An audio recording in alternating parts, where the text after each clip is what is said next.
Muy buenas, pues aprovechando este parón, después de haber grabado con Denis Noyes y Ramón Forcada, tenemos otro invitado de excepción. Estamos con Efrén Vázquez, que es el piloto probador, desarrollador y un poco el que genera esas KTM de Moto3 que están un paso por delante en este momento, en esta temporada de 2023, están un paso por delante de sus rivales. Saludamos a Efrén Vázquez. Efrén, ¿cómo estás? Hola, buenos días. Quería decirte y quería aprovechar este espacio para poner un poco en valor tu figura, porque de la misma forma que la gente señala a Dani Pedrosa como la clave del éxito de las KTM en MotoGP, porque las ha desarrollado de una manera en que muchos pilotos y muchos estilos de conducción, de pilotaje, pueden sacarle rendimientos a moto.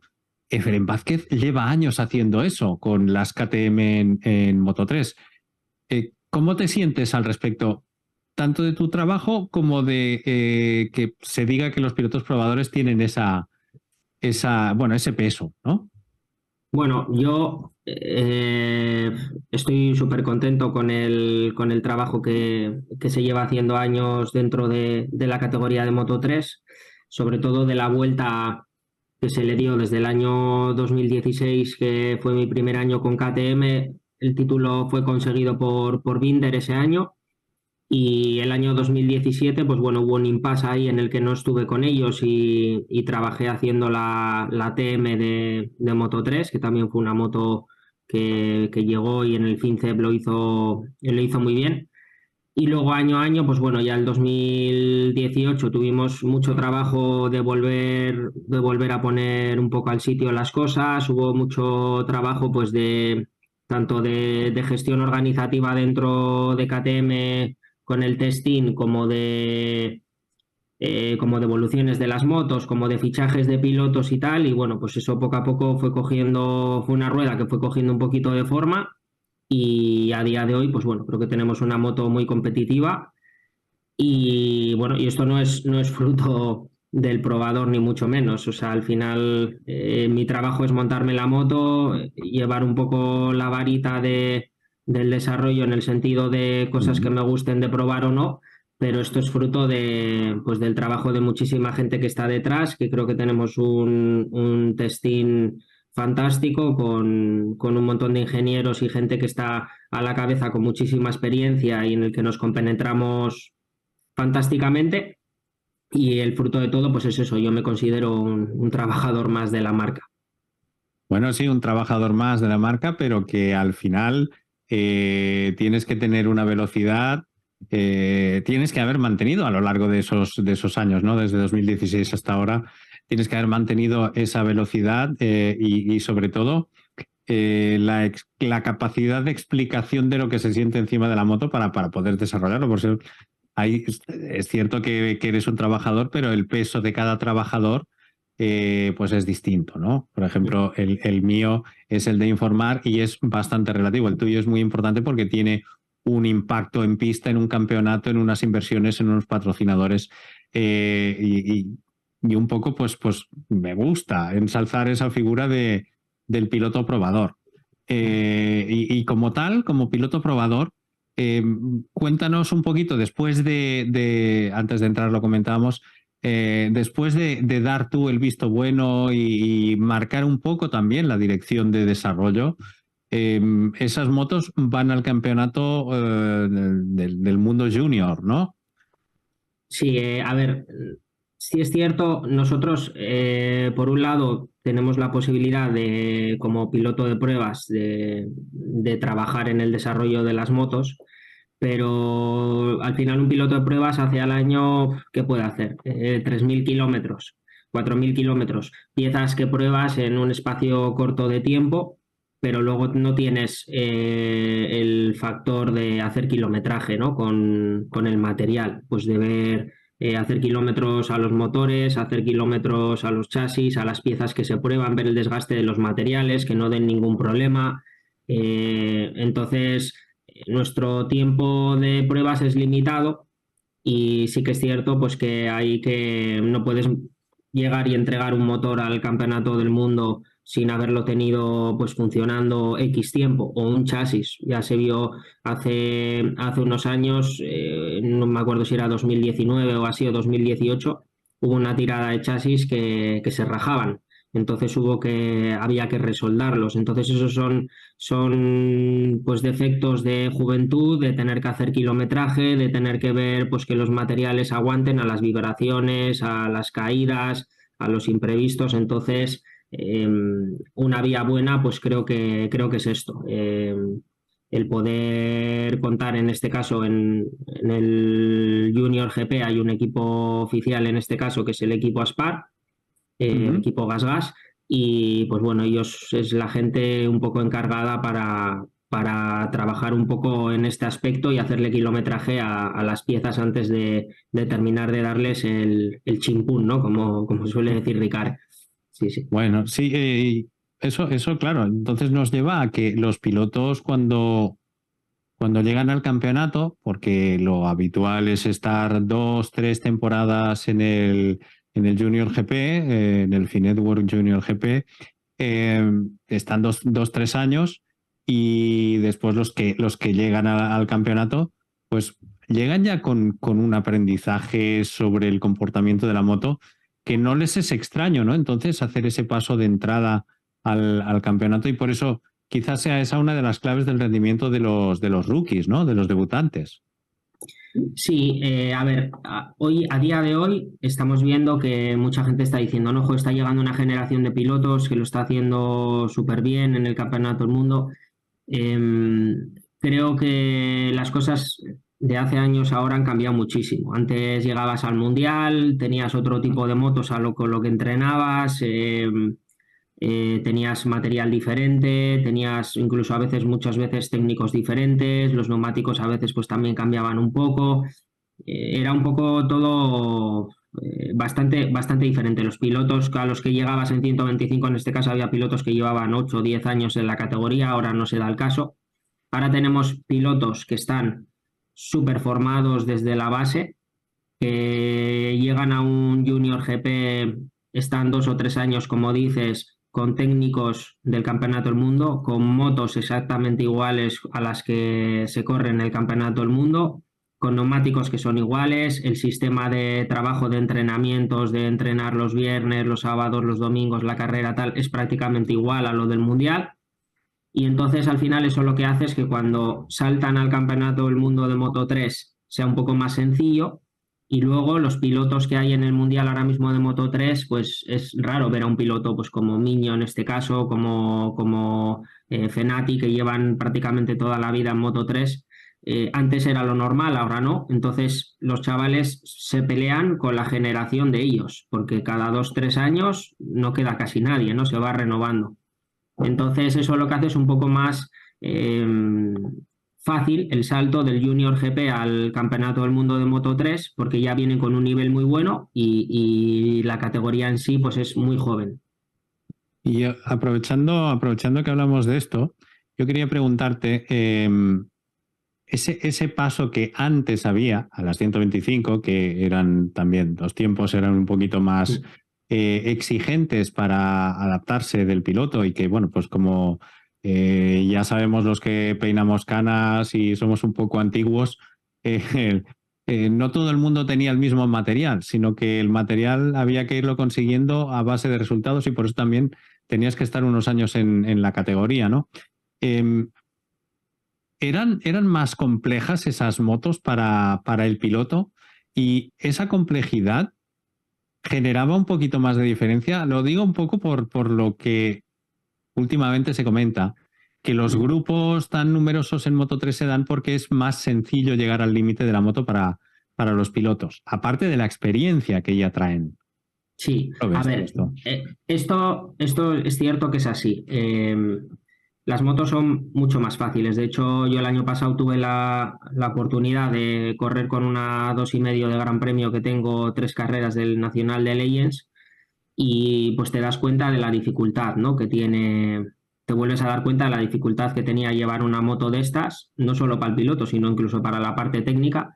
a la sencillez que hay ahora en día en Moto 3. Hoy en día creo que el pilotaje está muy avanzado en comparación a lo que era en aquel entonces. Los pilotos entrenan físicamente mucho más, están súper a tope desde niños y la velocidad en pista es altísima, pero se trabaja con un tipo de motos que son bastante más sencillas. ¿Por qué? Porque una Moto 3, una carburación prácticamente se hace desde el ordenador, con una landa, se ajusta un poco y entre el día que va mal y el día que va bien hay muy poca diferencia. En 125 esto no pasaba, la carburación era algo súper determinante de la persona que pudiese dar en el clavo. Ahora mismo en Moto 3 juegas con primarias de cambio, con una corta y una larga, de primera, de segunda, de tercera, de cuarta, de quinta, de sexta, cuando en aquel entonces el cambio de las 125 era pues de entre 7 y 9 tipos de primeras, 7 y 9 tipos de segundas, en fin, 4 y 5 tipos de quintas. Sí. Entonces, de entreno a entreno había que jugar mucho con el cambio, que estaría bien escalonado. Entonces, el técnico hacía un papel fundamental, pero el piloto también. Pues esta curva necesito una segunda más corta, una segunda más larga.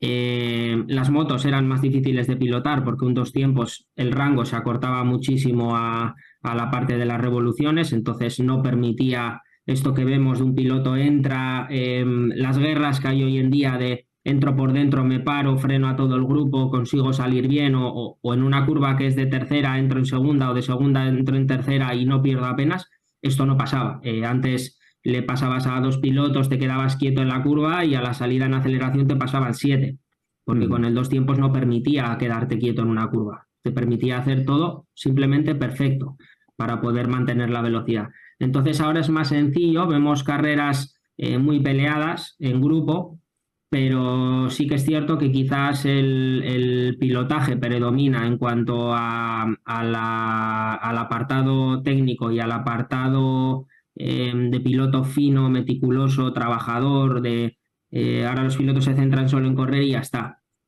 Antes te bajabas de la moto, tenías que mirar el cambio, tenías que mirar la carburación, pensar a ver en pista qué podías hacer. Entonces había pilotos que a lo mejor a nivel de velocidad, como era mi caso, pues no éramos los más rápidos, pero luego que sí que es cierto que pues yo me considero un piloto que he tenido mucha sensibilidad para ciertas cosas y pues entendía bien dónde tenía que ir la carburación de una manera o de otra, el cambio que me podía ayudar, que no, y creo que bueno, pues eso quizás es parte del secreto de que a día de hoy pues pueda seguir haciendo lo que hago como piloto de pruebas, pues por todo el trabajo este que me he llevado de antes en las categorías de dos tiempos sobre todo. Sí, sí, y bueno, creo que tampoco tenían las dos tiempos un freno motor como tienen ahora para ayudar a frenar. Nada. Por eso. ¿Y rescatarías algo de esa complejidad para... Lógicamente, hay que buscar un equilibrio entre costes, la inversión que tienen que hacer las marcas y los equipos y esa complejidad, ¿no? Lo que demandas. Lo que personalmente yo demando que es un poquito más de complejidad, pero ¿tú rescatarías algo de esa parte difícil, tanto para formar pilotos como para formar técnicos? Hombre, sí, a mí que me encantaría que el Campeonato del Mundo de Moto 3 abriera un poco el reglamento, que se pudiesen hacer motores un poco más complejos de lo que a día de hoy hay, pues que se pudiesen meter motores, yo que sé, en 2,5, pero que te dejasen abierta la posibilidad de meter un motor bicilíndrico, que te dejasen la posibilidad a meter algo de electrónica, como un blipper, por ejemplo, que en Moto 3 no tenemos, utilizamos el embrague, que te dejasen incluir ciertas cosas que a día de hoy no se puede. También me encantaría que además de que el campeonato se abriese, que hubiese un poco más de facilidad a marcas que quisieran entrar, porque a día de hoy en Moto 3, como sabes, tienes que meter un número mínimo de motos. Sí. Y yo soy de los que piensa que aunque, y está mal que lo diga, estemos ganando este año, bueno, estos años en Moto 3 y que parece que KTM domina, pues yo soy de los que piensa que para que el campeonato se mantenga vivo tiene que haber guerra, ¿no? Y tiene que haber guerra de marcas. Y ahora, hoy en día es una guerra Honda Grupo KTM con GasGas, Husqvarna y CF Moto, pero pues me gustaría que hubiese más marcas, que hubiese un poquito más de diversidad y que hubiese guerra de marcas con una o dos marcas más dentro del campeonato. Ahí se nota que eres piloto de raza y que lo que te gusta es la competición, incluso desde el punto de vista de un piloto probador que quiere que su marca gane al resto. Mm. Y bueno, pues un poquito, ya que hemos llegado al escalón del campeonato, cómo estás viendo estas 5 carreras que, bueno, pues ya nos pueden dar una pequeña idea, nos pueden estar dibujando qué podemos ver el resto de la temporada? Y yo creo que tenemos, bueno, te cedo la palabra, pero la carrera de Le Mans fue un recital bueno, pues de KTM. Sí, a ver, también tengo que decir, la moto, pues al final con el reglamento de Moto 3 en los últimos años, ya sabéis que se mantenían 2020, 21, 22 y 23. Ya el año que viene, pues el reglamento permite una evolución total de cualquier apartado de la moto. La moto no es algo que haya cambiado en exceso, pero sí que es cierto que se han tocado los puntos claves y se han mejorado ciertas cosas que han beneficiado a los pilotos en este caso. Uno de los puntos fundamentales también es que hace unos años pues teníamos a pilotos que quizás no eran el top dentro de la categoría y a medida de ir trabajando con la moto y a medida de hacer la moto competitiva, pues ahora también contamos con una generación de pilotos con muchísima velocidad que confían sobre todo en este caso en la moto y en que la moto puede ganar porque ya lo ha hecho otros años en la política que hay dentro de KTM, pues de pilotos que lo hacen bien en la categoría, llevárselos para arriba a equipos buenos dentro de Moto 2 y luego posteriormente a la posibilidad de ir a MotoGP. Y al final yo creo que ese es un poco también parte del secreto de que la marca a día de hoy esté donde está. Eh, las motos funcionan tremendamente bien, y ahora mismo, de hecho, hace poco estuvimos haciendo un test y te das cuenta de lo que corre una Moto 3 de hoy en día a lo que corría pues una 125 o una Moto 3 en la época nuestra, ¿no? Porque estamos hablando que en Austin había del entorno de casi 20 kilómetros por hora de diferencia del año 2014 y 15 a lo que hay hoy en día. Nosotros hacíamos 220 y algo así en la recta, 220 y bastantes en la señal de MotoGP y el otro día cogí los papeles y andan haciendo entre casi 250. Se estaba haciendo. Entonces, ya son 60 caballos con 83 kilos y pues las motos han evolucionado muchísimo. Y en cuanto a los pilotos, ¿a quiénes ves con más posibilidades y más proyección?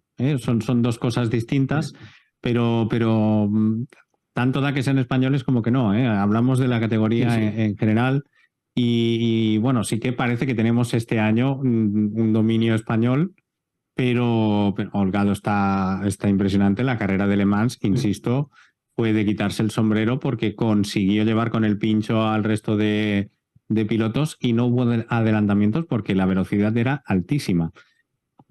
Sí, sí, no, Eso, les llevó al límite.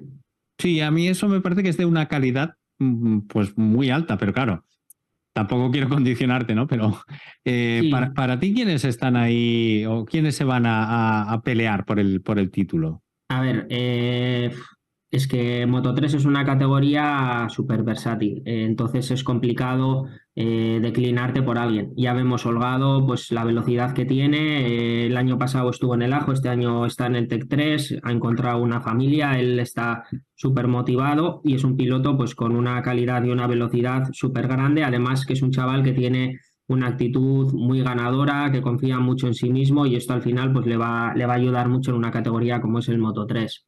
Tenemos a pilotos como Ortolá también, que este año yo creo que se está demostrando siempre delante. Es un piloto que tiene luego una calidad a final de carrera en la batalla del cuerpo a cuerpo también que pueden poner en un aprieto a cualquier piloto.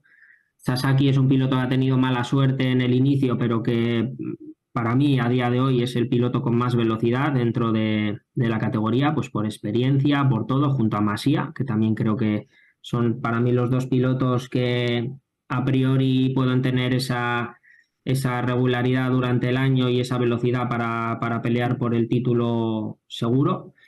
Y luego hay un montón de pilotos que van a estar ahí, que pueden ir explotando carrera a carrera y bueno, y que pelearán sin duda por ganar, porque la categoría Moto 3 hoy fallas y mañana gana otro y se vuelve a juntar todo. Entonces no nos podemos olvidar de ninguno de los pilotos que tenemos ahí. Así es, y mira, ahora que comentabas lo de Ortolá en las últimas vueltas, que además es destacable porque el equipo en el que está lleva dos temporadas en el campeonato y también hay que aplaudir a la parte técnica. Yo quería comentarte, porque Ortolá en ese final de carrera es porque conserva mejor los neumáticos, y ahí vamos a entrar en los neumáticos que alguna vez hemos comentado. Pedro Acosta me decía hace un par o tres de temporadas, creo que fue en el 21, en algunos entrenos no podía hacer bien los tiempos, no podía exprimir todo lo que tenía que exprimir porque había neumáticos que salían mal, que claro, de Michelin, de MotoGP se habla mucho, pero de Dunlop en Moto2 y Moto3, que sabemos qué pasa, tampoco se comenta demasiado. Pero un poquito esta sopa de neumáticos que te estoy haciendo es, fallan los neumáticos, pero además tenemos que quizá hay poca diversidad de neumáticos y aguantan hasta el final de carrera de una manera espectacular y el piloto no tiene que aprender a gestionar. Eso es. A ver, sí que, y de hecho hay neumáticos que salen defectuosos, porque nosotros en los test hay veces que montas una rueda, montas otra y con una vas perfecto usada y resulta que montas una nueva y tienes una vibración del copón, ¿no? Entonces eso a veces es porque el neumático no está fabricado bien o tiene algún defecto. Moto 3 tienes, para que la gente nos entienda, el blando, el medio y el duro, que a diferencia de MotoGP, porque esto hay que explicarlo, a veces la gente dice, no, joder, si tienen blando, medio, duro, tal. No, tienen blando, medio, duro en MotoGP, pero depende del circuito. El blando es una referencia o es otra, el medio es una referencia o es otra y el duro es otro tipo de referencias. Y entonces dentro de la gama blando, medio, duro, la composición del neumático cambia. En Moto 3 no. Moto 3 tenemos siempre el blando, el medio y el duro en cada circuito en cualquier condición y un neumático de agua con un único compuesto. Los neumáticos entre el blando y el duro o entre el blando y el medio hay muy poco salto. Entonces el 90% de los pilotos ya corren las carreras con el neumático blando porque llega a final de carrera pues excepcionalmente bien. Y luego porque además el neumático, las carreras se han acortado, pues creo que eran 90 kilómetros o así, se han acortado unas 4 vueltas de media. Entonces, claro, las carreras se hacen bastante más cortas. Esa diferencia que antes los pilotos en 2014 y 15, hablo de estas temporadas porque son en las que yo corría y en las que realmente conoces bien el desgaste de las ruedas, elegías entre el neumático blando, el medio o el duro y sí que había una diferencia. El blando era más blando, el medio era pues un neumático bastante parecido a lo que hay ahora como el blando, digamos, o como el medio, y el duro era bastante más duro. Entonces, el final de carrera, junto con esas 4 vueltas, sí que conseguías hacer que el piloto que tenía ritmo, la puesta a punto o con el neumático, una elección un poquito más dura, podía rodar más rápido que los de adelante, hiciese la diferencia. De hecho, recuerdo una carrera, creo que era en 2013 con Mahindra, todos iban con neumático medio en Australia y yo elegí el neumático duro.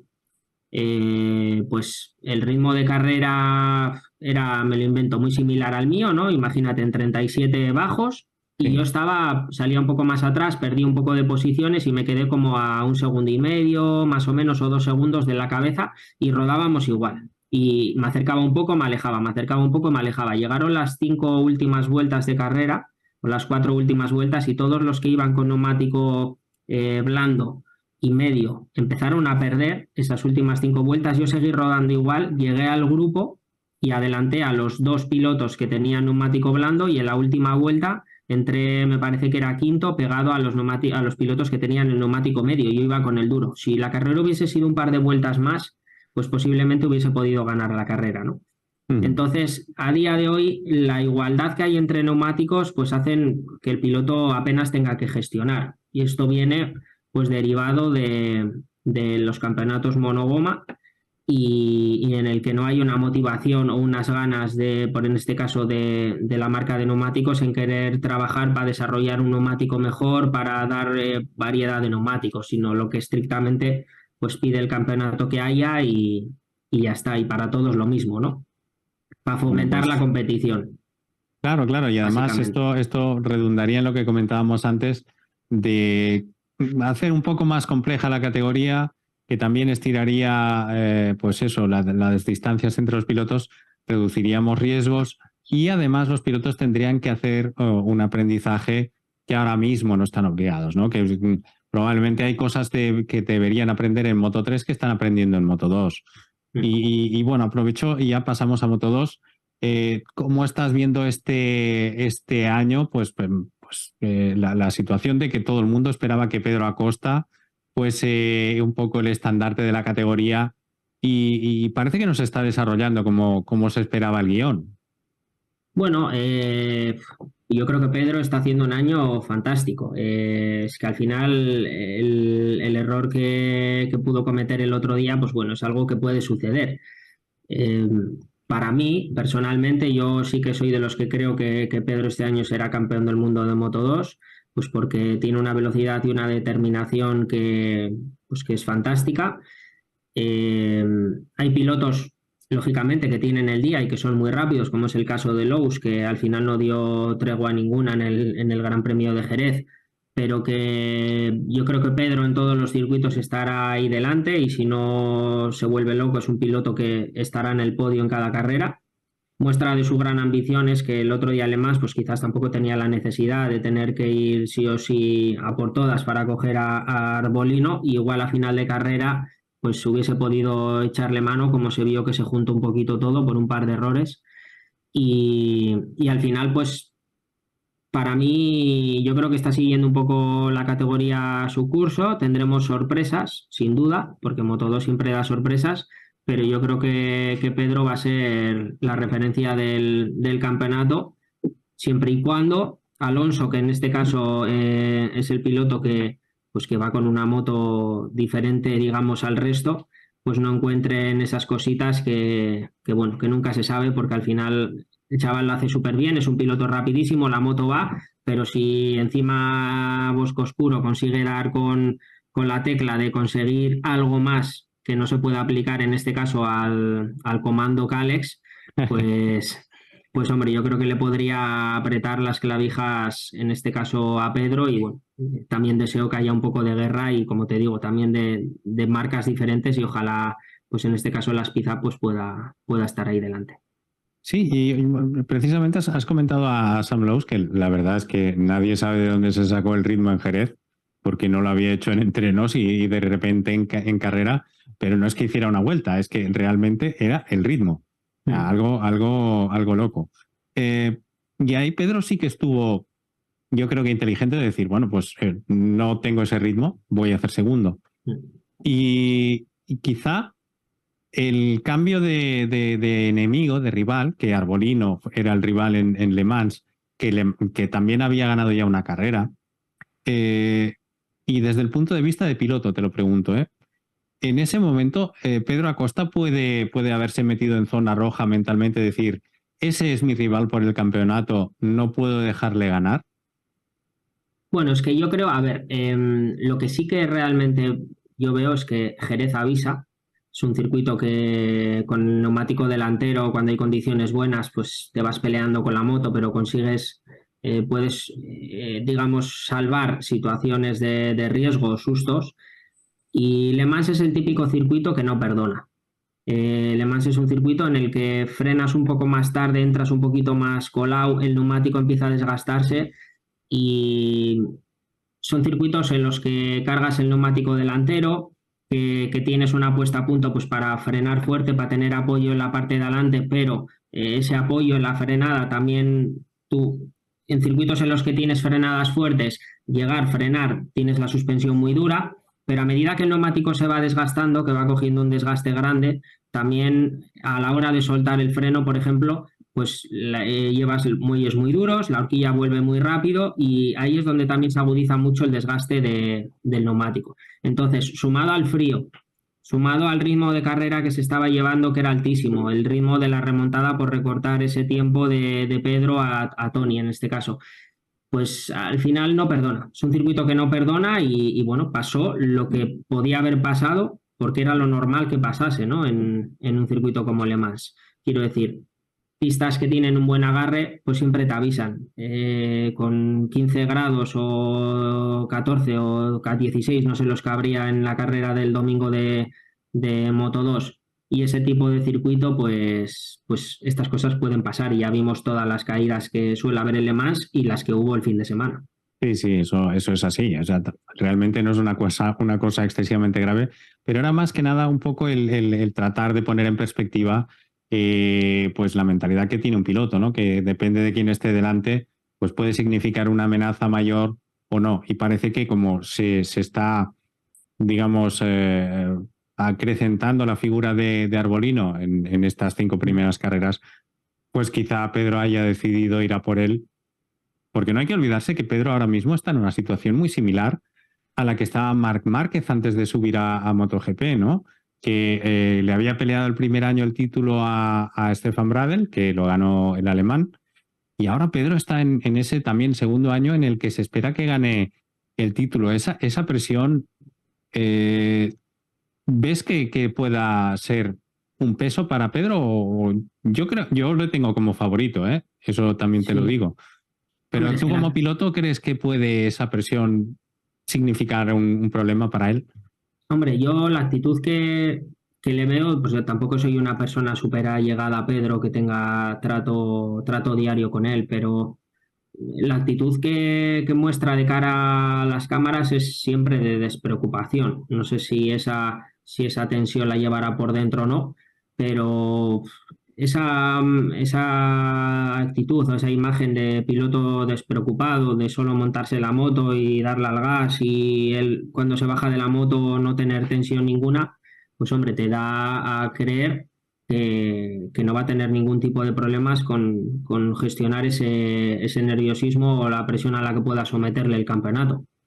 Vamos a ver, eso los resultados lo dirán, él solo sabe si le puede afectar o no, pero vamos, Tony también es otro de estos que parece que desconecte y que le da igual todo, que se monte en la moto y corra y Sí, como sí, que el sí. resto no le importa, ¿no? Si yo lo que quiero es ganar y a mí el campeonato termina cuando sea la última carrera, hasta entonces quiero ganarlas todas.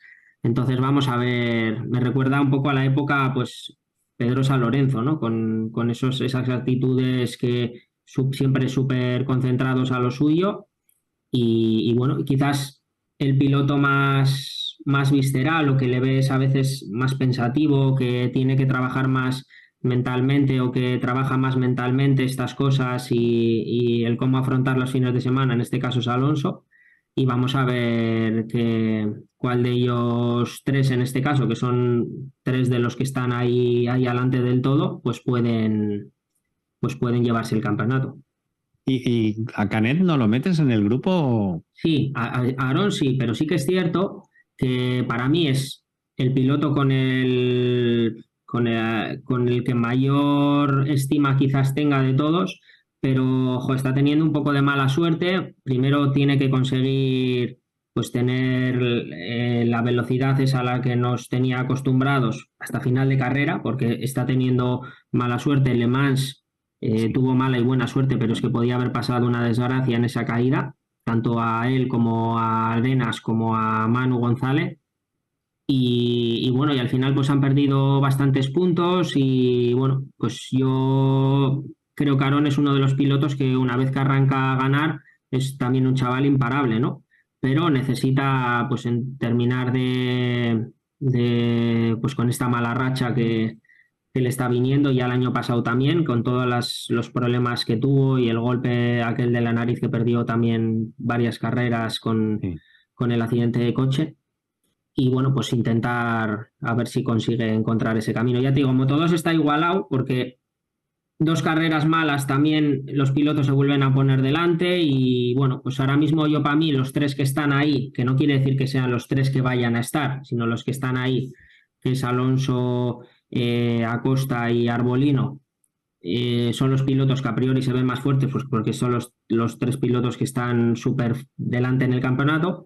Y luego pues hay un montón de pilotos, pues en este caso, pues como Canet, Glous, pilotos que van a llegar, que son candidatos al título, pero pues que necesitan por H o por B esa regularidad para poder pelear por el campeonato. Bueno, y claro, tenemos la categoría reina. ¿Qué me puedes decir de MotoGP? Ahora hablo sencillamente de esa situación que se está dando, que en las primeras vueltas hay pilotos que dicen que son súper agresivas, tanto en la sprint como en la carrera larga, y otros que dicen que no, que se encuentran cómodos con el formato y con el tipo de carreras. Tú, desde fuera, pero ya te digo, aplicando esa mentalidad y ese ojo de piloto, eh, ¿cómo ves tú esas primeras vueltas, tanto de sprint como de carrera larga? A ver, yo con todo mi respeto hacia los pilotos de MotoGP, bueno, hacia cualquier categoría, Sí. para, para realmente saber lo que pasa en acciones, porque no nos olvidemos, hay acciones que desde la tele pueden parecer normales, pero luego cuando te pones el casco y estás en la moto se ve completamente de otro modo, porque a mí mi experiencia me dice que me ha pasado, entonces no podemos nunca desmerecer como aficionados el criterio, la opinión que tengan los pilotos de MotoGP, porque son ellos los que están ahí agarrados a un cohete que se pone a 350 por hora en la recta, Sí. con todas esas aletas que cada impacto desde casa se ve que no parece nada, pero dolerá, y ellos son los que realmente saben. Lo que sí que me gustaría permitirme criticar es que sí que es cierto que se están sancionando cosas que nunca se han sancionado, que se están sancionando cosas que en un momento sí se sancionan, en otro no se sancionan, y que hasta que no haya una clara unión de los pilotos en una dirección para determinar qué cosas sí se deben sancionar y qué cosas no se deben sancionar, o una unión de dirección de carrera en este caso, que diga esto va a ser así, de esta manera, las normas van a ser así, así, así, la última palabra la vamos a tener nosotros, y alguien no se posicione bien, pues vamos a seguir teniendo situaciones de este tipo. ¿Por qué? Hay cosas que se han sancionado y tú lo sabes, que llevas viendo carreras muchos años, que son lances de carrera y realmente un lance de carrera pues no es para sancionar, pero si es reiteradamente siempre a por parte o varias veces de la misma persona o en una misma situación, pues sí que se debe sancionar. Pero ahora mismo pues se ha entrado en una guerra en la que pilotos recriminan dirección de carrera se pone a sancionar, en este caso, a acciones que quizás son cuestionables, y se ha entrado ahí en una guerra. Yo esto no lo había visto nunca. Un piloto hacía un error, se le ponía una sanción, se tenía una reunión y ahí se terminaba todo, no se hablaba más del tema. Entonces, pues es un tema yo creo que complejo, y tiene que haber predisposición por parte de este grupo de personas que decide el tema de las sanciones, de querer trabajar, de romperse la cabeza, de querer mirar, valorar pues hacer un trabajo que no es fácil, pero que hay que ponerle entusiasmo y los pilotos también poner de su parte, porque creo que las reuniones no han sido lo más por lo que he escuchado, no lo más maduras, digamos, posible por parte de los pilotos. No, no, no, no. Eso ya lo comentó Ricard en algún programa anterior de este canal, que Fabio Quartararo duró unos 3-5 minutos y que a continuación otros 2-3 pilotos también se levantaron y abandonaron la reunión, que tenía que aclarar un poco y marcar las posiciones que tú estás reclamando que se establezcan, ¿no? Bien por parte de los pilotos, bien por la dirección de carrera y comisarios, o por todos acordados, algo que sea consensuado por las 3 partes. Y también me gustaría comentar contigo la situación un poco de las marcas, ¿no? Aquí sí que hay un poco más de de pelea entre fabricantes, como tú comentabas que te gustaría en Moto3, que hubiese más participación de otras fábricas. Aquí sí que tenemos Ducati, que eso sí, gobierna la parrilla. Tenemos Aprilia, tenemos KTM. Estas tres marcas tienen pilotos probadores de relumbrón, ¿no? Tenemos a Pirro, que ha sido ganador también, como tú, de grandes premios en Moto2 en este caso. Tenemos a KTM con Dani Pedrosa y tenemos a Aprilia, que tiene Lorenzo Savadori y que ha participado en MotoGP y ya conoce muy bien cuáles son las necesidades. Sin embargo, tenemos a Yamaha, que sí, tiene a Cal Crutchlow, pero que sabemos que no es que sea muy depurado técnicamente a la hora de hacer las explicaciones que, por ejemplo, tú tienes que dar a KTM cuando te bajas de la moto. Y tenemos a Stefan Bradl en Honda, en HRC, pero que tampoco parece que estén sacándole bueno, pues el rendimiento que se esperaría para un ex campeón del mundo. Quizá no sea tan técnico, explicando cómo pueden ser los otros. A ti, la situación de Yamaha y de Honda, ¿cómo la ves? ¿Cómo la valoras? ¿Y crees que debería haber, desde fuera y como aficionado, no quiero comprometerte, un cambio en el planteamiento de lo que son los test teams y la importancia que tienen? Bueno, a ver, yo creo que con las fábricas japonesas siempre es complicado. Los japoneses tenían una cosa muy buena, que era que tenían muchísima tecnología, tenían muchísima experiencia y tenían una manera o un saber hacer de fabricar motos, pues que en aquellas épocas o en tiempos pasados, pues toda la tecnología, digamos, se tenía en las marcas japonesas. ¿Qué ha encontrado las marcas europeas? Que grandes de ellos o una gran mayoría se han formado con experiencia en las marcas japonesas, han adquirido esos conocimientos, ¿no? Pues de trabajando pues con Honda, con Yamaha, con Suzuki, y luego llegas a una marca europea en la que te traes la experiencia de los técnicos y encuentras un punto fuerte que tienen las marcas europeas, que es el acercamiento, la rapidez y el trabajo en grupo, ¿no? De decisión que hay, que yo creo que esto es el secreto, pues, de que en este caso, pues KTM, de Ducati, que puedan ahora mismo hacer motos o Aprilia, pues competitivas, que sean capaces de incluso de desbancar ahora mismo lo que a las marcas japonesas, esa sinergia de grupo, yo creo que para mí es el secreto, que además de que a nivel de ingeniería se ha trabajado muchísimo, Aprilia, KTM y Ducati, de un día para otro, ponen patas arriba a una fábrica, una reunión, en qué dirección queremos ir, vamos a ir en esta dirección, qué tenemos que cambiar, hay que cambiar esto, y inmediatamente la fábrica se ponen a trabajar para ello. En Japón es todo más complicado. Los japoneses, yo en la época que estuve en Honda, recopilan datos de todos los pilotos, pero yo no olvidaré nunca un comentario que me hizo Alberto Puig. Me dice, estos se van a Japón y con tus comentarios, pues harán lo que les parezca. Esto en una marca europea no pasa, porque yo ya soy consciente de cómo trabaja, pues en este caso KTM Moto3. Entonces es todo, oye, una reunión, valoración, oye, hacemos esto, vamos, y la decisión es global, ¿no?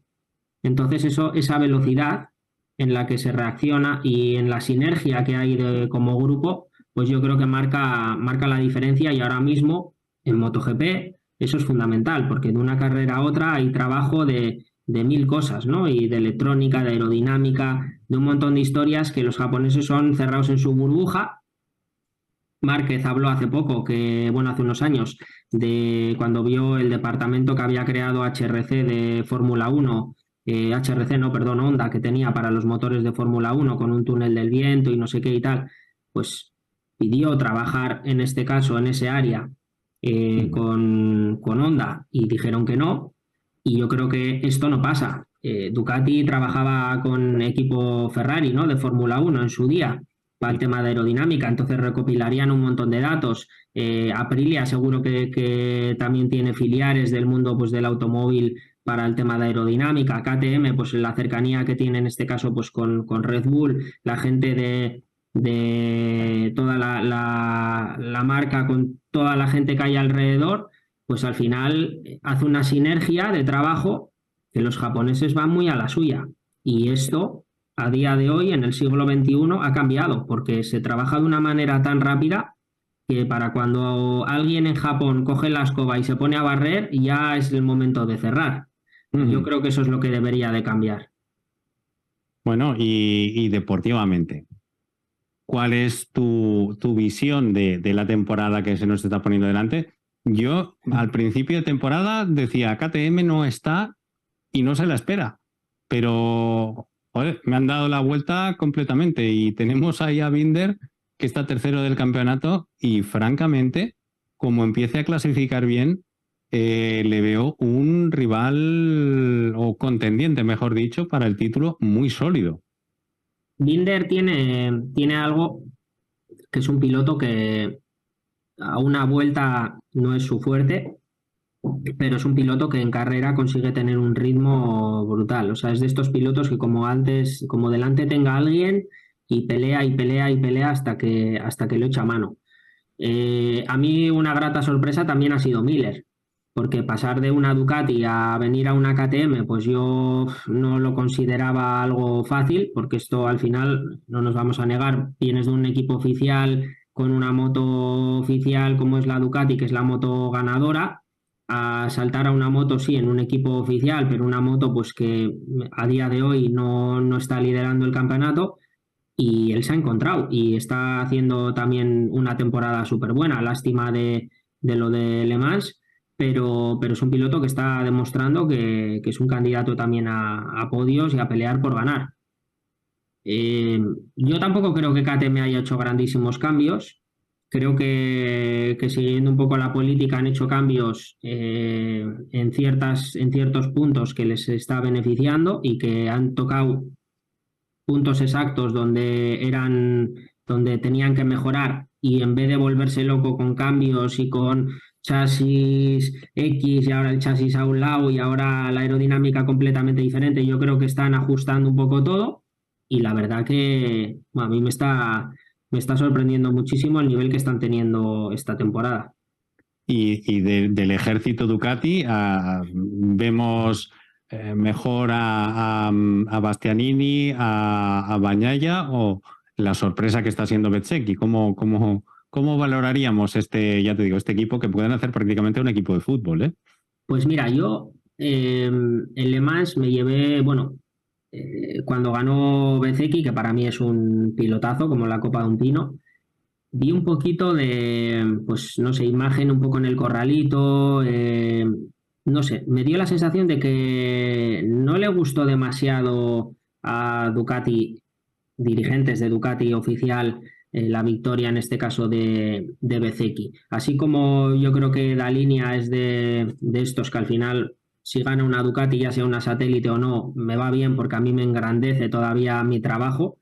Yo en este caso a los dirigentes de Ducati creo que no les vi demasiado contentos con la pérdida de puntos, en este caso de Bagnaia, con la caída aquella y la posterior victoria de Bezzecchi. Y vamos a ver si el equipo oficial de fábrica permite, en este caso, que si a final de año esto continúa, que un piloto como Bezzecchi con un equipo satélite que van a tener dentro de poco la salida de Ducati, posiblemente de vuelta a Yamaha, pues que pueda pelear por el campeonato. No lo sé.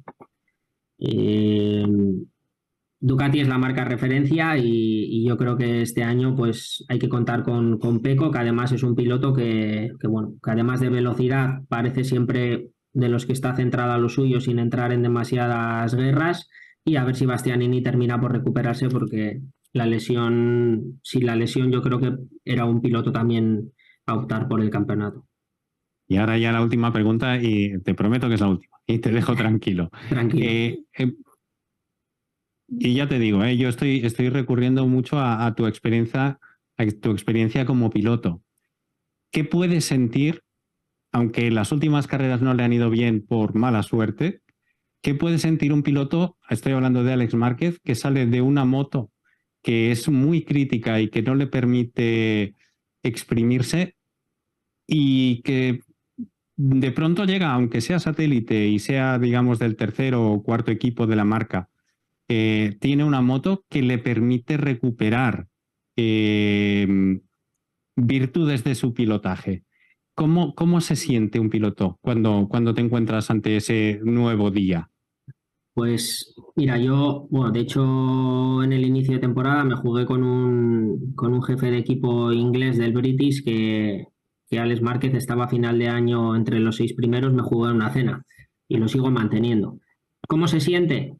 Pues a que vosotros también habéis escuchado comentarios en relación a que es un piloto súper agresivo este año, demasiado, ¿no? Que las primeras vueltas, que toques, que Sí, pues así se siente, que ahora tiene las armas para pelear y tiene la confianza de que lo puede hacer bien con la moto que tiene. ¿Esto a qué da pie? Pues a esas acciones quizás agresivas que pueda tener en diferencia pues a otros años, porque se ve con las armas y con la posibilidad de hacerlo. Entonces él quiere aprovechar este momento en el que está y esta moto que tiene para sacar el máximo rendimiento. Yo para mí es que no se le puede desmerecer nada a un piloto que es 2 veces campeón del mundo como Alex Márquez, que además es de los pocos que ha subido al podio con la Honda de los últimos años, cuando se le cuestionó. No es el hermano de, es que hay que empezar a mirarle, pues mucha gente como Alex Márquez, doble campeón del mundo, y a día de hoy, tiene las armas necesarias para pelear por ganar, y estoy seguro bueno, que durante el año vendrán podios y vendrán muchos más de los que ya ha conseguido, pero que vendrán situaciones en las que le veamos muy fuerte. Y ahora lo que tiene que tener es un poco de calma porque le va a llegar, le va a llegar. Y en Le Mans yo le vi súper agresivo, pero esa agresividad viene traducida de que sientes que tienes las armas para poder ganar. Y yo creo que esto es lo que ahora mismo le está sucediendo y que está tan motivado que quiere hacerlo ya y quiere estar ya ahí delante. perfecto. Pues, Efren, muchas gracias por tus opiniones, por tus análisis y por tus puntos de vista. Nada, sencillamente, una vez más, como te acabo de decir, te agradezco que hayas venido aquí y que hayas estado prestando tu tiempo y tus conocimientos para nosotros. Gracias. Será un placer.